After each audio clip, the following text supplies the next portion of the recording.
दोस्तों, अगले एपिसोड में आप देखेंगे कि फैज़ान की शादी रमशा से हो जाएगी और निकाह के वक्त ही पहला दचका फैज़ान को उस वक्त लगेगा जब 5 करोड़ का हक महर लिखवाया जाएगा। रिमशा और इसकी मां ने तरह तरह के ड्रामे और जतन करके फैज़ान को आखिरकार रमशा से शादी करने के लिए तैयार कर लिया है।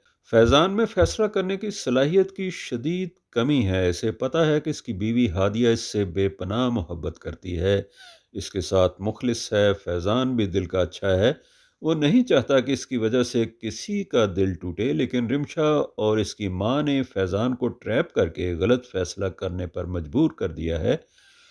हादिया इसे दिल से चाहती रहेगी, लेकिन रमशा फैज़ान और घर वालों की ज़िंदगी में जहर घोल देगी।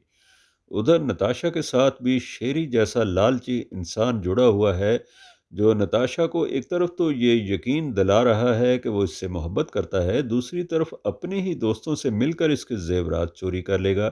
इस तरह से सफदर अली का बेटा फैज़ान और बेटी नताशा शीना की गलत तरबियत की वजह से मुस्तकिल दर्द सर बने हुए हैं।